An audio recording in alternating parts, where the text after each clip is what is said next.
Welcome to the Darwinian Delusions channel. Today we're going to be talking about something which is very important, and I have with me a special guest, Hamza Tzortzis. Assalamu alaikum. Wa alaikum assalam wa rahmatullahi wa barakatuh. How are you doing? I'm very well. So I've got a topic which I think is really interesting.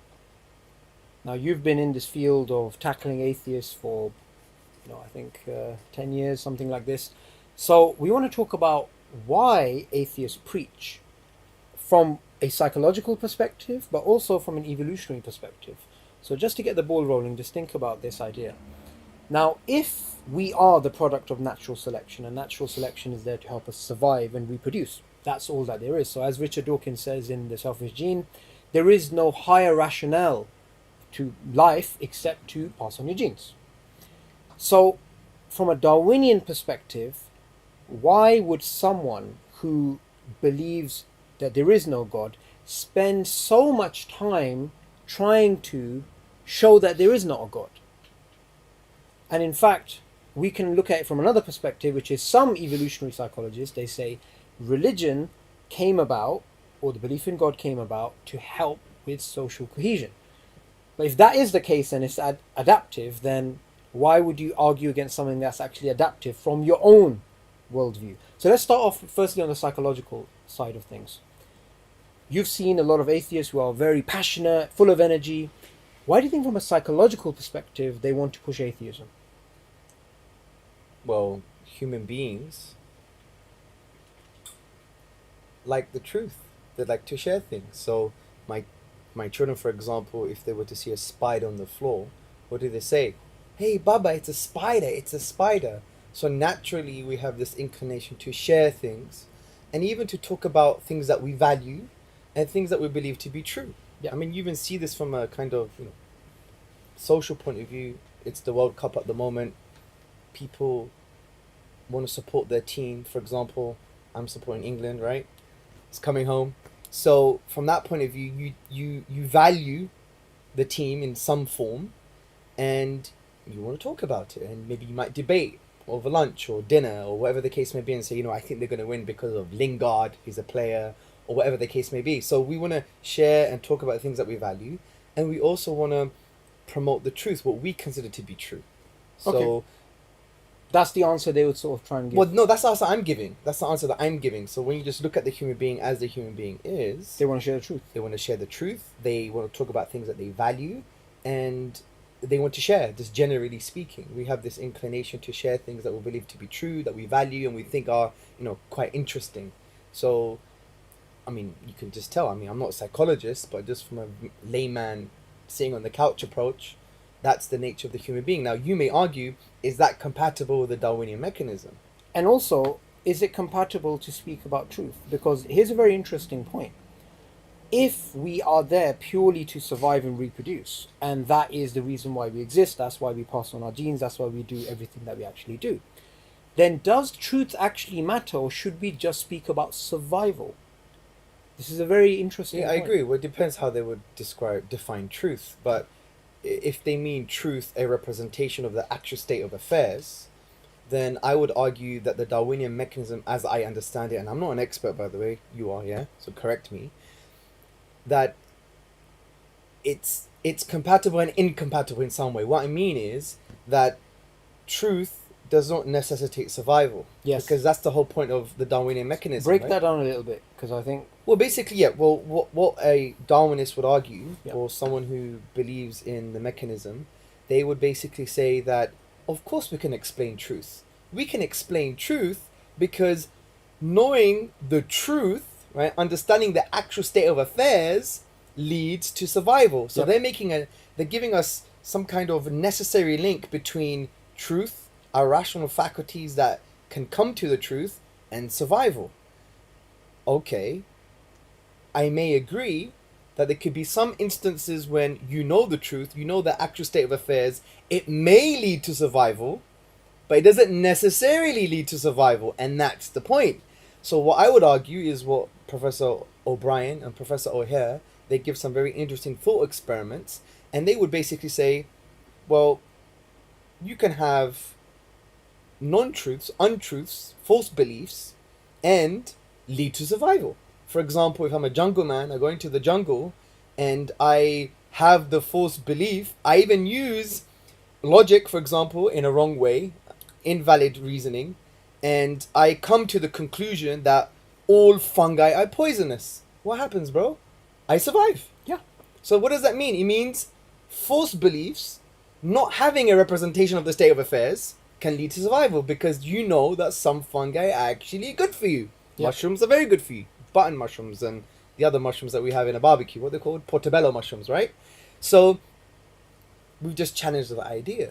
Yeah. So the problem here is there's nothing necessary about truth or understanding the actual state of affairs and survival. Yeah. And interestingly, So why would we even trust our minds then? Yeah. Because it could have been, evolutionary history could have been that along the way, bro, that we basically had all these bunch of false beliefs. We didn't have an understanding of the actual state of affairs. Yeah, we were surviving. yeah. It could be the case. But somebody could make a counter argument. Let's tease this out a little bit and say, well, the very fact that we are surviving, those beliefs are more likely to be true, because you're more likely to survive in true beliefs than false beliefs. Well, how do you know? How do you know you're more likely? Because I'm alive. Yeah, but that has an assumption. The assumption is that you're just basically arguing in a circle, because you're basically saying, well, knowing the actual state of affairs, knowing true beliefs, you're more likely to survive, which you're assuming that truth leads to survival again. But we've already broken that down. You're just going back in a circle again. We're saying, no, we're saying there could be many instances where not knowing the actual state of affairs, in other words, not knowing the truth and following false beliefs, can lead to survival. So why are you assuming that, well, the more I know about the truth, the more I can survive? You're just assuming this thing that we've just dealt with. All right, perfect. So that's dealt with, but let's take the argument to another level. Now, in the beginning, when I said, why do atheists preach, you gave a very surface level answer, and we're going to break that down. So you said people value sharing the truth. Oh my God, it's a spider, right? This sort of thing. So if that's the case, people value and they have values, then all human values should be broken down to something which helps us survive and reproduce too. You can't just have an abstract idea of, I have these values. Like nowadays, there's a lot of discussion about rights. You know, we have this right and that right. But fundamentally, rights have to be broken down into something else less to them, a sort of philosophy or contract. And that has to be linked, obviously, to survival. So we can't just accept a value without looking at, okay, how does this value actually fit within your overall paradigm? Okay. So when it comes to truth, I may say, well, Mr. Atheist, that's interesting that you say I value truth. Fantastic.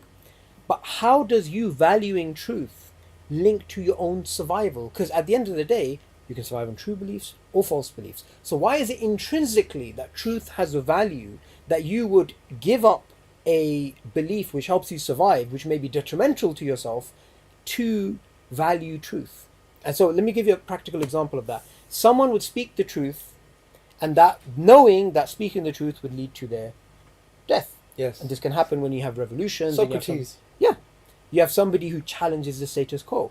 But how do you explain that from a Yeah, Darwinian agreed. perspective? I actually agree with you. So this is like as if we're designed to discover. Yeah. So basically, you have people going on the top of mountains and losing their fingers because of frostbite, and Yeah. some of them not even reaching the top of the mountain, because we have this kind of desire to discover. Yeah. And it's in all human beings. Actual fact, science wouldn't really work if we weren't motivated in that way. Yeah. But that motivation itself, we're designed in some way, you know, and I'm using design loosely, we're designed to discover the truth, and in that discovery can go against our need for survival. Right. So it seems that there's an incompatibility between Sure. our innate desire to discover the truth and survival itself. Sure, but I can say to you, okay, that's fine. You're claiming there's an incompatibility, but I can give you a scenario within which we can explain this incompatibility. So Okay. natural selection has certain constraints. For example, fruit flies or flies, they need to find out which area is humid. Now, natural selection could have given them humidity detectors, but it didn't. Natural selection instead gave them detection of light, so that they go to darker areas, and darker areas are more likely to be humid. So there's an indirect solution. So natural selection can give you maladaptive behavior, and this type of Darwinian behavior which seems non-adaptive, this is just evolution going off at a tangent. Okay. That's all it is. So we can actually explain it. I don't have a response. Okay. I have a thought about it. What was your Well, response? okay. Assumingly you know an answer since you asked the question. Yeah, because we Yeah. actually spoke about this the other day. In the Oh, office. do we? Yes, Oh, we right, did. I forgot. Okay. Sorry. You can give a scenario within a paradigm, which is sometimes known as a just so story. Yes. So a just so story is a scenario which is consistent with natural selection. Yes. But as we spoke about, But is that a just so story? yes, because a just Because they're actually empirically observing it. They see that these fruit flies have these light sensors. I wasn't talking about the fruit flies. I was Okay. talking about maladaptive behavior. Okay, So, sure. for example, when you come across adaptive behavior, you say natural selection, right? You know that video I put on the channel about mankind being thrown off the ring, right? Yeah. That wrestler. So somebody put up a comment, oh, we can easily explain this because he's, going to get $15 million for that fall, right?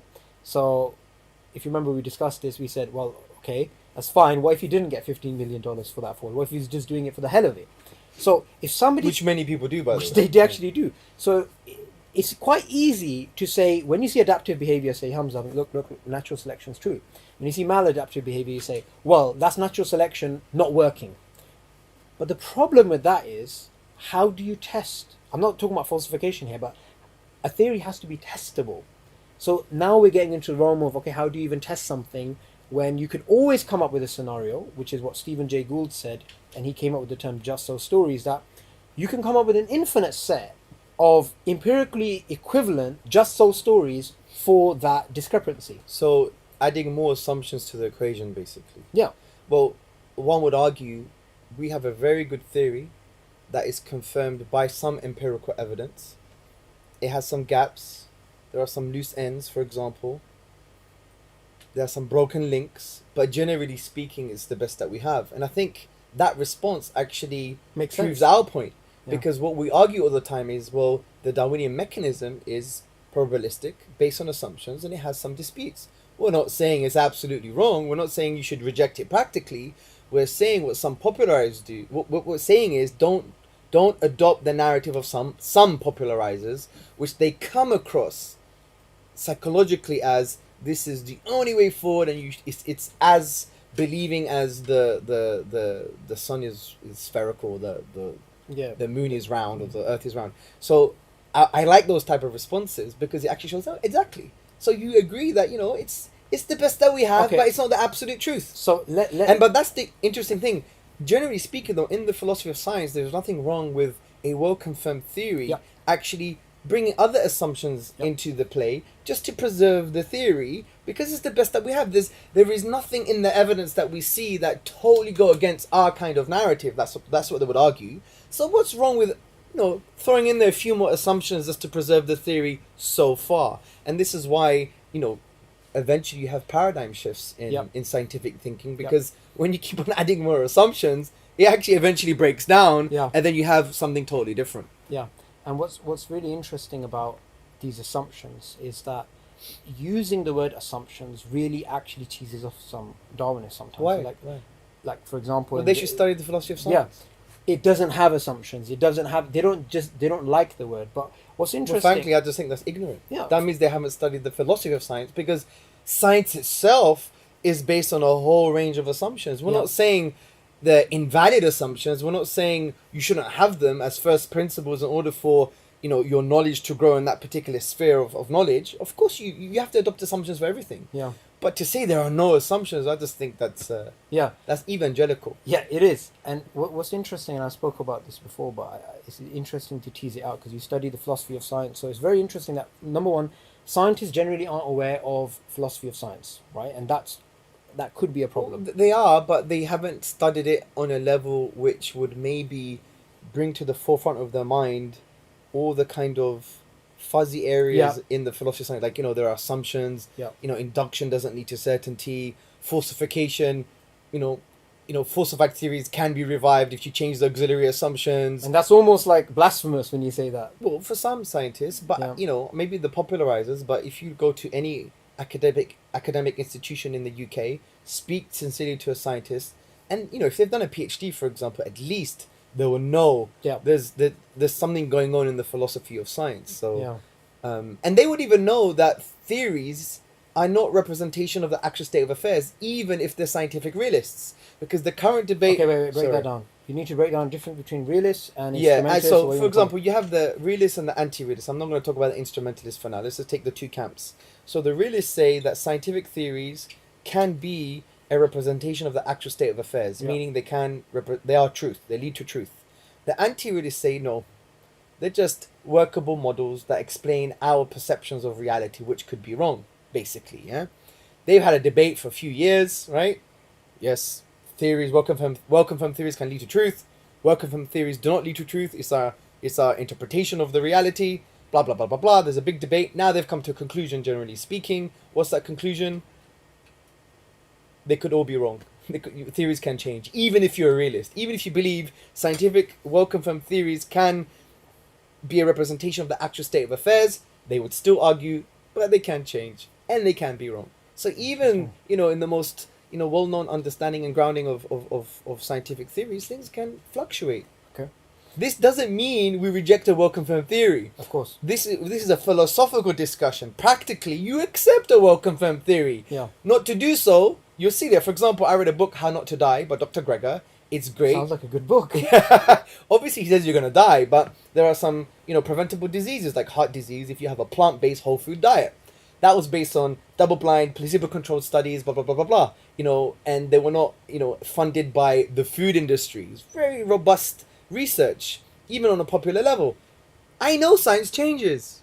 I know scientific theories can change. I know induction doesn't lead to certainty. There could be a future scientific investigation conclusion, whatever the case may be, that could contradict our current conclusions.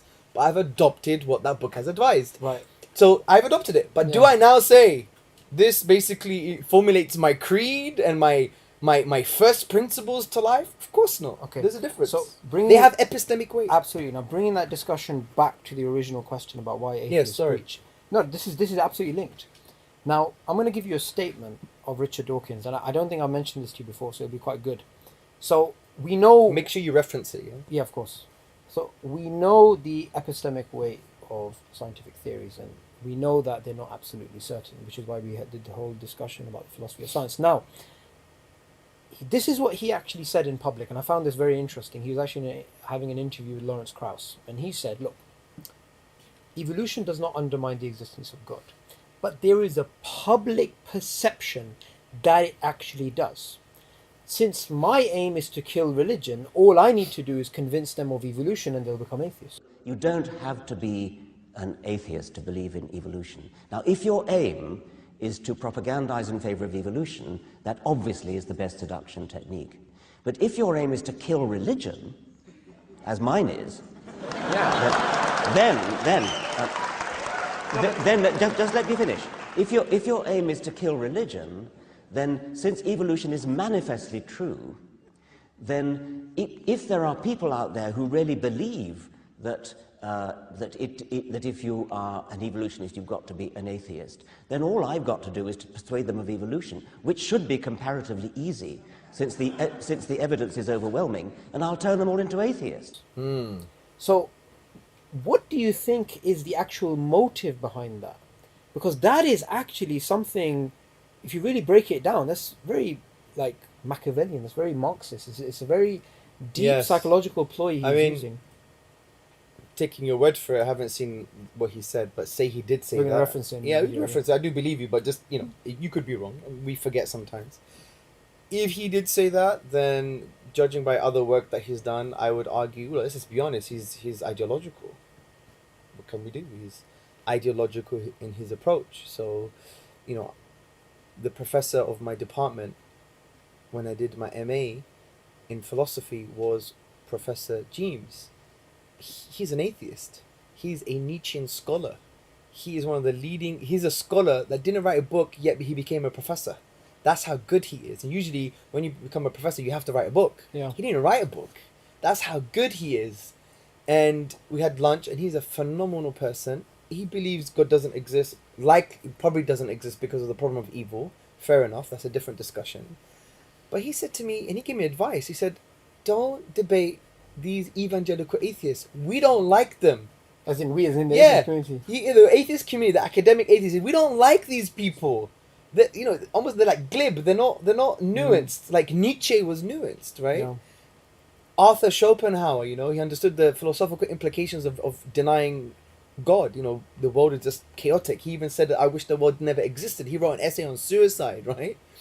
Now, the point I'm trying to say here is he gave me that advice saying don't fall for that trap. And to be honest, we've fallen for that mistake in the past. Yeah. And we're trying to learn from that. Human beings are human beings. We're not intellectual robots. We're not based on some kind of philosophical algorithm that we make conclusions. It's very messy and fuzzy. We're emotional, we're psychological. Even from the Islamic perspective, we believe we are ruh, we are a soul, we have a qalb, we have a heart, we have an aql, an intellect, which is a function of the heart, the aql. We have a fitra, the innate disposition that has proto-primary knowledge, which is to acknowledge God and to worship Him.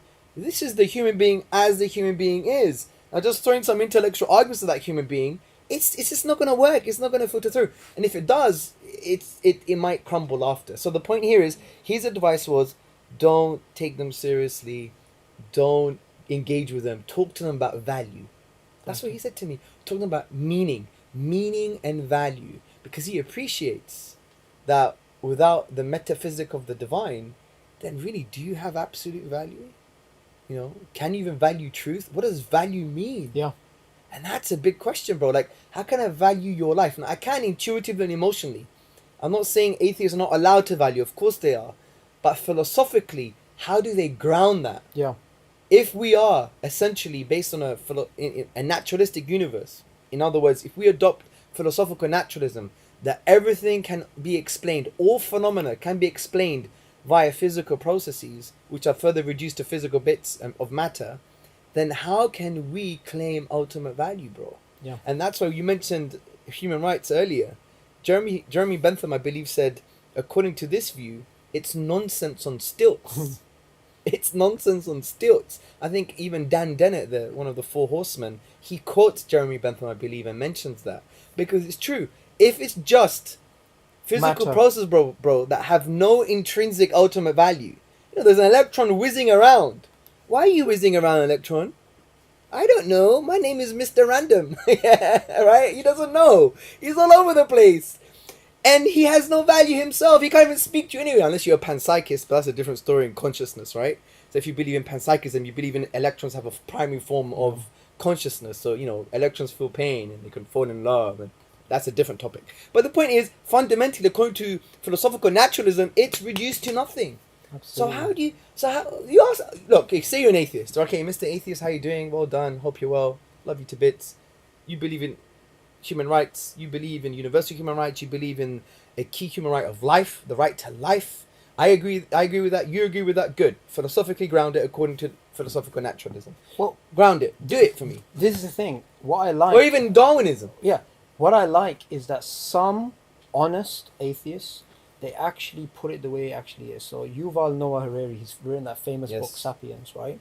And what he says is this: he says there is no gods in the universe, there is no rights, no laws, no morals, no civilization, nothing. There is absolutely no fundamental rights outside of the common imagination of human beings. So he's just being honest. Like Dawkins said, it's pitiless indifference. Yeah, it's just. But that is, if you really believe that, this is, I think, a good point to end upon. If atheists were actually consistent and they actually believed the implications of atheism, they would never preach atheism. I agree. Because it would make a difference. I agree. Viktor Frankl, he was an amazing writer. He was actually a victim of Nazi Germany. Yes, he was. Yeah. And this leads to suffering as well. And he makes a really good point. He says, if you find meaning in your suffering, it's no longer suffering. Yeah. And life, and that's what the religious people tell you all the time. Life is full of suffering in some way. But what religion does, and adopting a metaphysic, which obviously we can justify, gives meaning to that suffering. So suffering no longer becomes suffering from that point of view. But from the atheist perspective, where is the meaning in the suffering? And that's a big question as well. And that's why people at home, forget what they say on YouTube, yeah? Let's not judge people on YouTube comments and Facebook and how they smile and the kind of false veneer. At home, when you're all alone, when your friends are not there, your phone's off, and you're just thinking about yourself, your reality, whatever the case may be. Tell me, what meaning do you find in your suffering from an atheistic point of view? What meaning do you find in you believing that things have ultimate value, even though everything is really based on fitness of difference? Tell me. And those are big questions. So as religious people, we shouldn't be, we shouldn't be arrogant about things, but we should help people understand the logical implications of certain worldviews. If they don't like it, well, let's not be sentimental about it. Either change your worldview or basically change your sentiments about life. It's simple as that. So, yeah. Absolutely. There you Absolutely. go.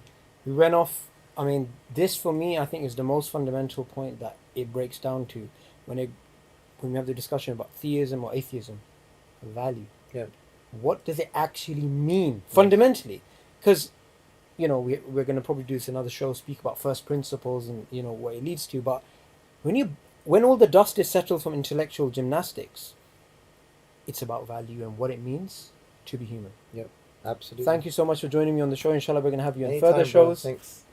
For more videos about Darwinian evolution, why it's based on a probabilistic framework, why it has multiple assumptions and there's disputes at a conceptual and a scientific level in terms of its most fundamental ideas, make sure you subscribe to Darwinian Delusions.